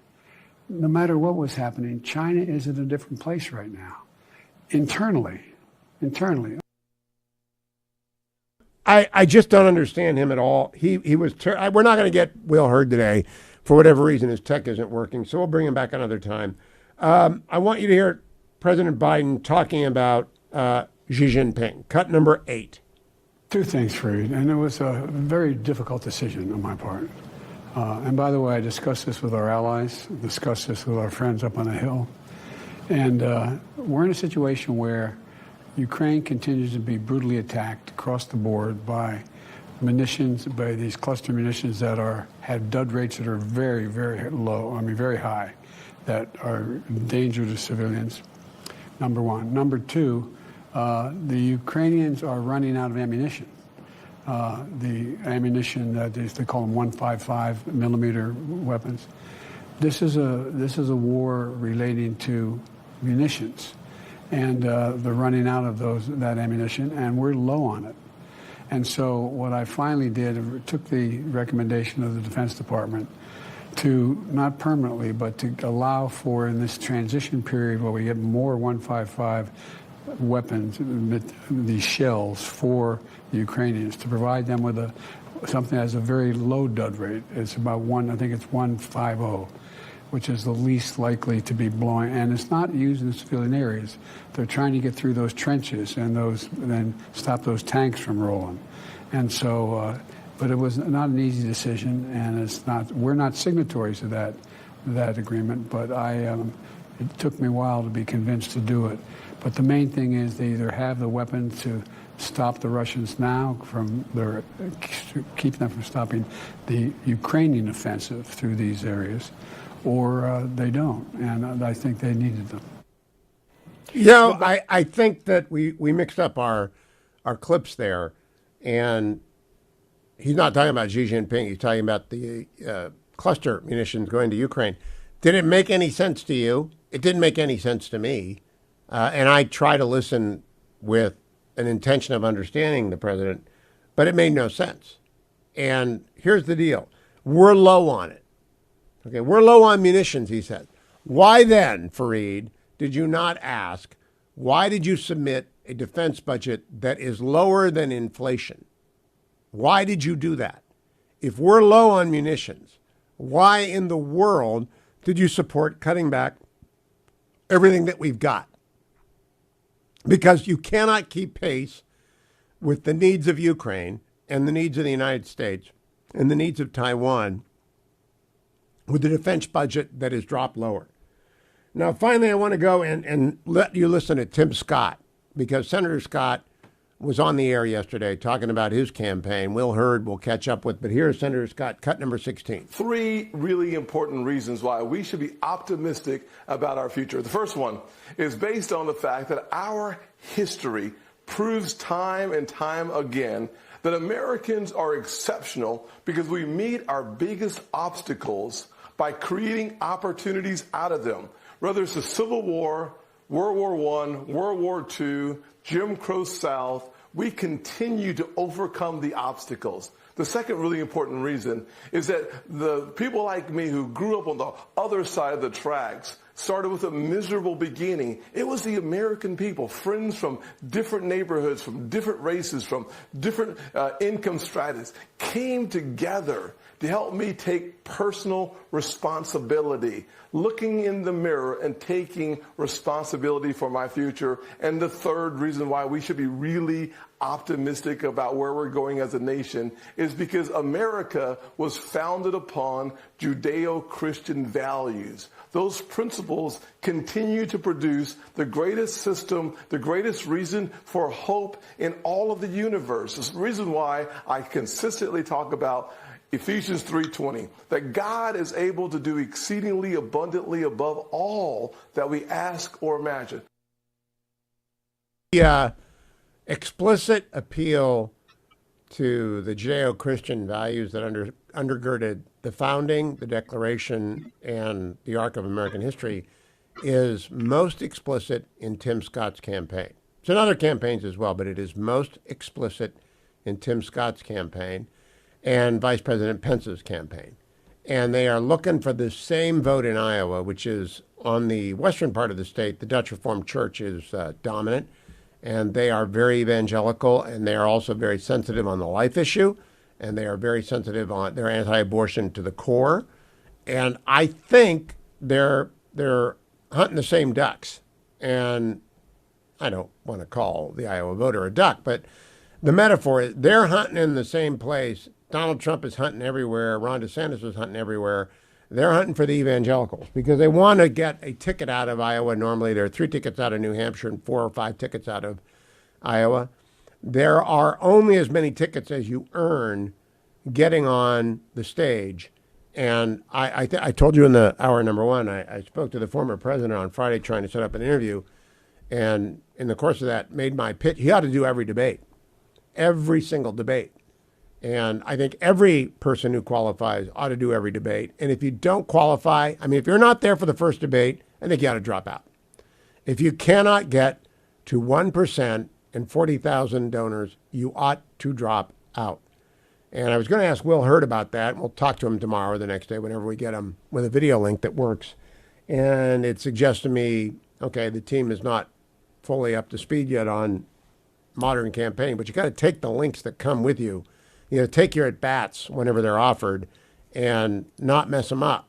And I like Will Hurd. Had dinner with him at the last and first Aspen Defense Forum I ever went to. Very smart guy, CIA operator, young member of Congress back then, but it was a whack job, left wing. Aspen's gone over the left edge. And my last Aspen Defense Forum. But Will Hurd's a smart guy. We'll get him back. I promise that. Coming up, America, Mark Brandenburg wrote this book, Fence Jumper. He is one segment away. It's a very funny book. Turns out that the Secret Service agents see all and they forget nothing. Stay tuned. Portions of the Hugh Hewitt Show are brought to you in part by the American Legislative Exchange Council. Visit alec.org for more info.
Welcome back, America. Coming up at the bottom of the hour, Mark Brandenburg joins me to talk about this very funny novel of Beltway Manors. Mark Brandenburg has been 20-plus years in the Secret Service. Apparently, he forgot nothing of what he saw, and he put the funniest parts into a novel, which reminds me of Primary Colors. The thinly disguised principles in the novel are very thinly disguised. It's very funny and very true. Fence Jumper, coming up at the bottom of the hour. I want to go back to Hunter Biden because we've got a sentencing hearing coming up in late July, and the federal judge, I put her name somewhere else, needs to consider what Razor sent me. Razor Ricardo. He used to be Rusty Ricardo, and then he became Rusty Razor Ricardo, and he keeps threatening to sue me if I get it wrong, but it's just Ricardo in Miami, my retired prosecutor and senior government official who operates a driving range and Cuban hot dog stand, and was very slow this weekend. And he sent me, what is a Cuban hot dog anyway, Rusty? And he sent me a note on the obligations of a federal judge presented with a plea deal that's stinky. And this plea deal is very stinky. And Chris Christie lays it out. And let's go find Chris Christie talking about the plea deal, cut number 10 on the weekend. Well, listen, U.S. Attorney Weiss has to explain himself, and he has to explain himself in public. You know, the fact is that this investigation into Hunter Biden in Delaware is either a lie or it's incompetent. There's no way that it should take 5 years to get to a two-count misdemeanor tax plea and then to dismiss the gun charges. You know, those gun charges carry up to a 10-year sentence to lie on the application. Democrats are crying and complaining all the time about wanting more gun laws, yet they won't even enforce the gun laws that exist. And Hunter Biden should have been charged under those gun laws. Add to that you have a two-count misdemeanor tax plea that should not have taken all the time that it did. So either David Weiss is incompetent in taking 5 years to do that, or he's not telling the truth and Merrick Garland's not telling the truth. Either way, there's a lot more work to be done on this case. And these are the kind of things that, given my background as a U.S. attorney, I'm the only one in this race who will be able to fix the Department of Justice in a way where they don't proceed any longer. Right there. What should happen here is Judge Mary Ellen Noriega should call in Mr. Weiss and say, Mr. Weiss, bring the Attorney General or the Deputy Attorney General or the head of criminal with you, and we're going to talk about the guidelines at the DOJ in open court. And I'm going to ask you, how does this gun charge rate against your other charging decisions having to do with this gun crime? And how does this charging decision rate? Why did you let 2 statutes of limitations go by for more than $1 million in undeclared income, according to press reports? And as Ricardo pointed out to me, the obligations of a federal court are distinct from the obligations of the prosecutor and the defense counsel, which is they are not to be party to stinky deals. And they got to raise it. Doesn't mean you want to go all Emmett Sullivan on the Michael Flynn case and hire a retired federal judge to back up your political inclinations. No. Judge Noriega is a Trump judge, but I want to explain what that means. That's like saying David Weiss is a Trump appointee. Yes, they were both nominated by Trump, but district court judges and U.S. attorneys do not get nominated without the support of both senators, or at least one from the state. Delaware has 2 Democratic senators, Carper and Chris Coons. They signed off on both Weiss and on Noriega. Noriega was 25 years in private practice in Delaware. She's no more a Trumpist. And so people say Trump judges are just trying to set up her acceptance of this plea deal if she does it. But there are a lot of questions she should be asking. And Razor sent me a bunch of those. Number 1, with respect to the alleged tax violations, could the conduct here be charged as a felony? And if so, what factors led to reduction to a misdemeanor? Pretty straightforward. You ask U.S. Attorney Weiss that with either Merrick Garland, the deputy, or the AAG for criminal with him. Number 2, what do the DOJ guidelines provide for charging the most serious or the least serious offense? What do IRS policies and guidelines recommend for this type of conduct? And then the key stuff are the gun charges. How is a deferred prosecution agreement consistent with DOJ guidelines? And there you just expand on it. What did everyone else?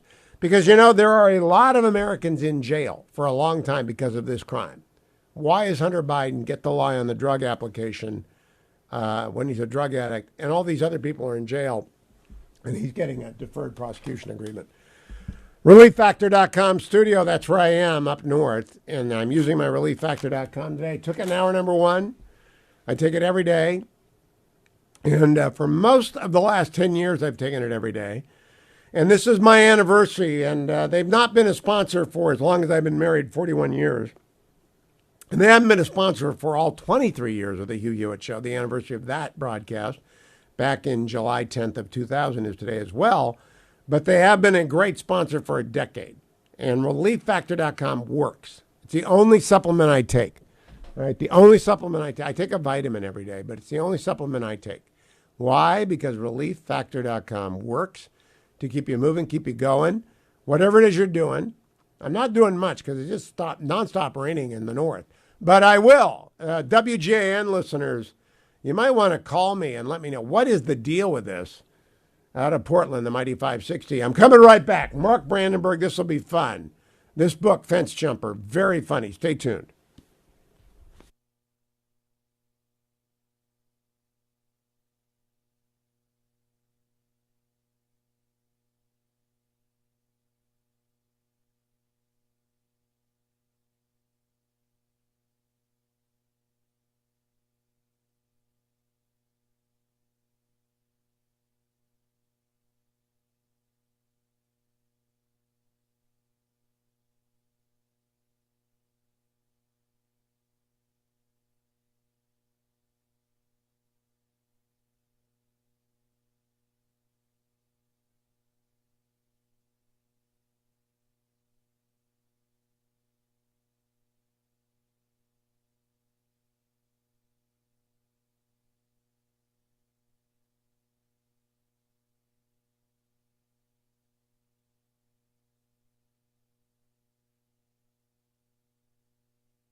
I'm not hearing anything.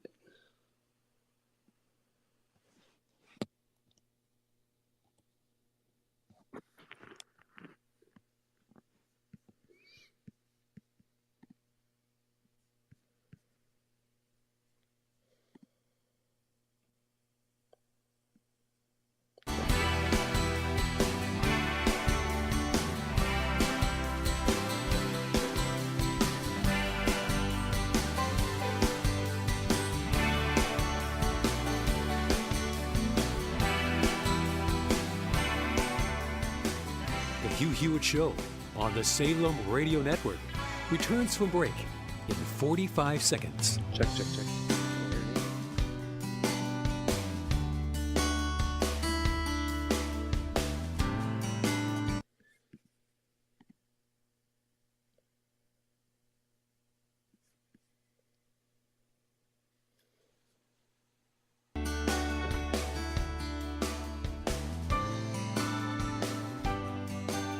The Hugh Hewitt Show on the Salem Radio Network returns from break in 15 seconds.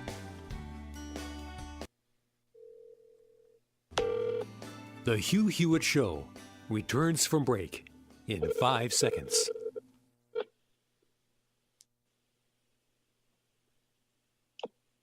Hello, this is Danielle. Hey, this is Mark Brandenburg. Hey, Mark. Hey, I'm on here now, but I'm not really hearing anything, so I didn't know if that was normal. Welcome back, America. I'm Hugh Hewitt.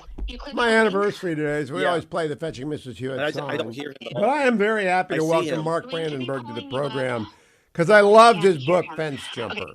And I am a sucker for books about D.C. Good morning, Mark. How are you? Could you text it to me or something? Did we lose him? All right. Okay, we'll figure it out. I am a sucker for these books, I'm not hearing and we unfortunately have a audio problem, which we will get done shortly here. And this is one of those books. I go back to 7 Days in May and the Fletcher Nebel novels of the 1960s and 70s, Dark Horse and other things like that. And I started reading them then, and I've never stopped reading them. And until recently, they kind of dropped off. Novels set in D.C. about D.C., they can either be suspense or they can be funny. Primary Colors is one that came up that was very, very funny. And now Fence Jumper is very funny. Mark Brandenburg, are you with us yet? Not yet. Okay, Adam's going to tell me. I'm going to tell you right now that it's R-rated, all right? Don't get it for your 10-year-old. It is definitely R-rated. But it's a very funny R-rated thing, like Primary Colors. When Joe wrote that, he came out as anonymous, and that was really, I think, a sales deal. Joe Klein wrote Primary Colors. And I believe that when Primary Colors came out, everyone spent more time guessing who Anonymous was. So it might have been better if Fence Jumper had come out as anonymous, and then people would have wondered who it was. But Mark Brandenburg, I'll read you his bio. Grew up in Mansfield, Texas, with a passion for reading American football, history, and football. After graduating from Benedictine College, I know a certain car dealer in Colorado who will love that, in Atkinson, Kansas, he was sworn in as a police officer for a suburban police department. He served for 5 years. And then for 20 years, just months prior to 9/11, he joined the Secret Service. And he's been with the Secret Service. He's still an active duty Secret Service agent. So I don't know when he found time to write this, but he got blurbs from Jonathan Wackrow, who you see on CNN, the former Secret Service guy, is pretty smart about all this different stuff. And the plotting of this involves a Secret Service agent and a presidential campaign and a very thinly disguised President From, whose hashtag is not MAGA, but BBMA, Bring Back My America. And so President From, one of my questions is, why did he name him President From? Is it to tweak David Frum? But President From is very funny in this, and it is apparent to me that Agent Brandenburg spent some time on the detail for President Trump, because President From, who is the president in Fence Jumper, talks very much like President Trump talks, with a very similar attachment to Twitter. And I'm not sure who Gene Sterling is. That's the Democrat running for president, or Congresswoman Cassandra, who's an AOC-like candidate. So this novel of Manners of D.C. is very tightly plotted and very, very funny. But I'm gonna go back and try and get him up in time to talk to him about this. My favorite character, though, is Metropolitan Police Detective Sergeant Derek Rowland, who is the... Oh, Mark, are you there now? I'm here. Good morning, Hugh. Hey, good morning. How are you? Very good, very good. Just landed last night from out west, and very excited to be on your show, and I appreciate you having me on. Well, I very much loved Fence Jumper. And first, I got to ask, does the Secret Service clear books like the CIA clears novels by former CIA or active duty agents? Yes. So I was kind of in uncharted territory when I wrote this because I'm not aware of a current agent writing a book and having it published before. So about April of last year, our media relations people in our legal department read the book.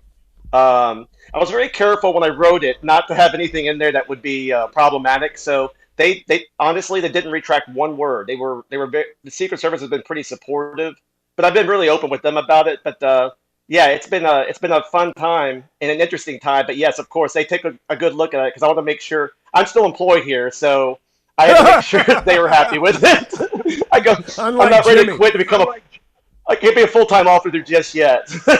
Okay, so I am curious, is Jimmy coming back in another novel? Because I like Jimmy and Kat a lot, and I love President From. Gene Sterling we don't need to see again, but what about that? Is he coming back? Yes, so I'm in the process of writing the next one, tentatively titled Webcam Girl. And it'll be some. I'm going to keep some of the same tone that we had in Fence Jumper is one of my main goals. But yes, James Ford will be back. There'll be some new characters. There might be some characters that you will recognize from, let's say, modern Washington D.C. So some reflection. There's always going to be a little bit of a mirror put on the city. Well, I got to tell you, I am one of those few people, not few people, probably a lot of people, who have been lost under the Whitehurst Freeway and ended up on that dirt road that dead ends at the C&O Canal. I've actually been there within the last 6 months because I'm a lousy driver and I got lost. And when you plotted out an action scene there, I said, I know exactly where this is. Everyone in D.C. is going to buy this book, Mark. Have you heard people tell you that? Oh, did we lose the connection? Oh, no. We'll get him back. Because there is a very funny scene and a very intense action scene in Fence Jumper where bad guy and good guy meet. And they're driving along in D.C. in Georgetown. And they end up bumping along. There's a dead-end road underneath the Whitehurst Freeway that probably 100 people a day end up on, including me. Mark, so I'm talking about the C&O Canal scene. How did you even know about that? The Secret Service should never drive anyone down to that part of that. That's like a dead end in hell. Oh, we're losing him again. It must be bandwidth on the end of Mr. Brandenburg. He should be able to hear us. Honestly, I'll continue working. I can hear you now. Oh, good. Tell us about the Whitehurst Freeway scene. Nope. He comes and he goes. He's like a good Secret Service agent. He's there, but he's not there. And you don't notice him. Now I'm going to be careful whenever I'm around someone with a detail. And I've traveled with people with details before because they see and remember everything. Mark, you back with us yet? Oh, there you go. Oh, you can't hear me and I can hear you. This is a technological age of technology. Let's put him on the phone. Well, we got Secret Service B-roll to roll while I talk to him, but I got to ask him some questions about furries. He must have been on Beto's detail because there's some furries in here. And I'm joking, Beto. Sorry, don't sue me. You're a public figure. You can't win anyway. You're not a furry, right? You told us all that. The Fence Jumper has if you don't know what a furry is, you're blessed. And you don't want to know too much. Again, this is an R-rated Washington, D.C. novel of manners / thriller. And we're just giving up on the internet connection with Mark because I want to talk to him about this book. Have we got him yet on the phone? Okay, so it is, among other people, there is a West Virginia senator who sounds a lot like Joe Manchin. And there is Emerald Celeria, which is a climate deal. And it sounds a lot like Solyndra to me.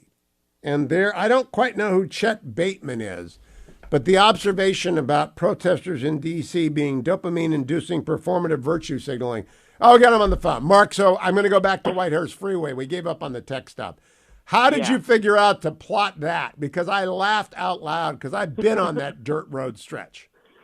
Well, yeah, so that was it's funny. So obviously I work in Georgetown a lot. And so, I would have these scenes in my head. I would come up with ideas for scenes in my head. I didn't know exactly how I would get there. but I knew I wanted to get there somehow. And like the C&O Canal, you see all the time there, and the Aqueduct Bridge. For anybody that lives in Georgetown, it's a pretty big landmark and noticeable. And so I just pictured what it would be like to send somebody over that bridge. And so, yeah, I worked my way into getting into that chase scene because basically how the book works is, it kind of sets up and stuff, but it becomes really towards at a certain point, it switches into basically a big chase scene. And so I just really wanted to incorporate that because, once again, I wanted to capture Washington, D.C. You did. I especially love the chase scene where the people are on the scooters and they're on the unicycles and they're all on the mall and the tourists are mixing it up. It's hilarious, but it's also very, very intriguing. I got to ask you, though, were you ever on Beto O'Rourke's detail? I was never on Beto O'Rourke's detail. I know why you're asking, though.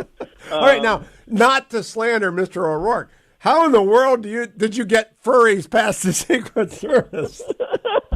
Well, yeah, the whole furry thing. Yeah, so I don't know how I got past. I'll be honest with you. When I wrote that, I was going, maybe I'm going too far here, but I was like, I'm not going to hold back. And one of the things I wanted to do in that scene was kind of punch the reader in the face and go, where did this come from? Exactly, and I know where it came from. Kurt Schlichter was writing about it's really very funny. I also like the fact, I've been in a few cars with details and a few people with details, and now I know you guys see everything and you forget nothing. Have you ever had to go to a movie with a protectee? Oh, yes. Okay, that was wild. I went to a movie with a protectee, and it was wild because he had to leave and get phone calls throughout, and you guys keep moving around the theater. Yeah, and our guys are probably sitting there going, God, can you just sit still so we can watch the movie? Yes, don't take the call. Don't take the call. Now, you must have been on President Trump's detail. Am I right?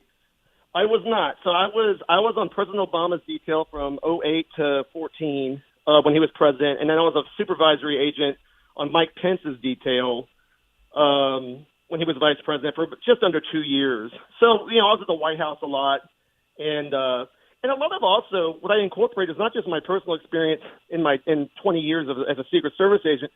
What I also did is I follow just like your audience. I follow politics and I follow what's going on in D.C. And when I wrote Fence Jumper, that's one of the things I was conscious about is to make sure I didn't give away my political leanings. I was trying to play it as much down the middle as possible because obviously we protect Democrats and Republicans. So everybody's a victim. By the way, you have a very arch and accurate eye for the value of victimhood in the United States. Yes. And it is very arch, and it's completely on target, Mark Brandenburg. Stand by.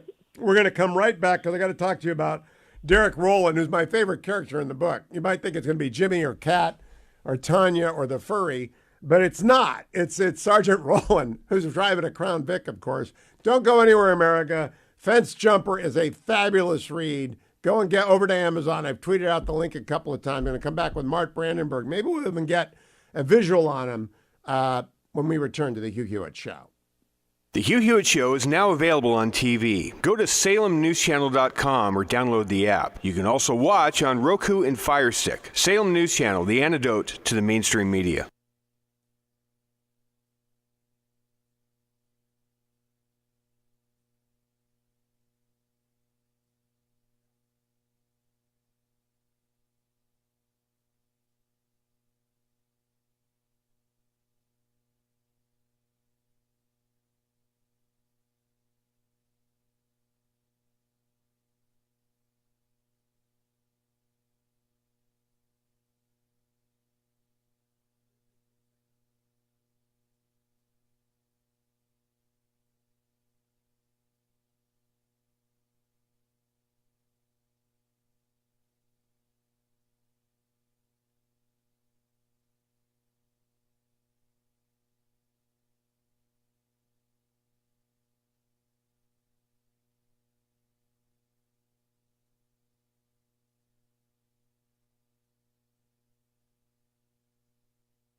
Welcome back, America. Hugh Hewitt from Studio North. It's my anniversary today. 41 years married to the fetching Mrs. Hewitt. 23 years on the air with Salem, beginning the year 24.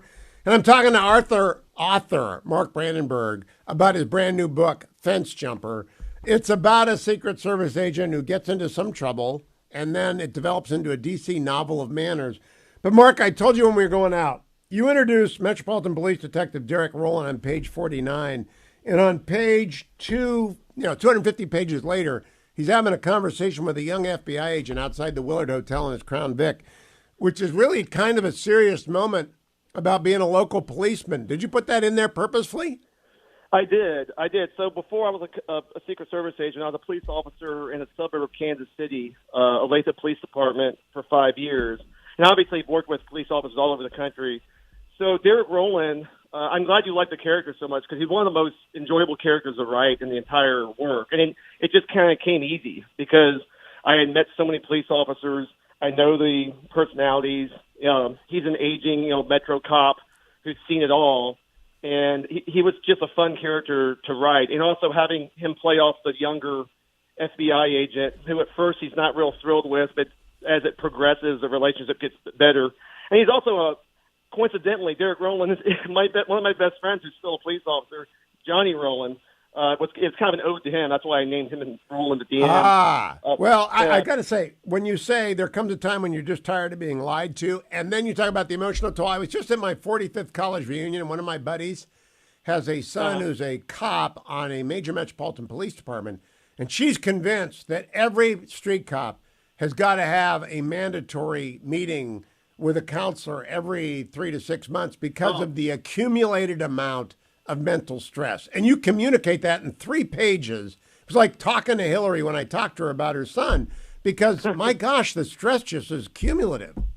It is. And I've been on other podcasts where I've said that. I think that there's no question. I was only a police officer for 5 years, and there are things just in that 5 years I've never forgotten. So imagine times that by 4 or 5 times that. And so there's no question the stress that the police officers are under, even a normal day. I mean, just think about traffic accidents, things like that.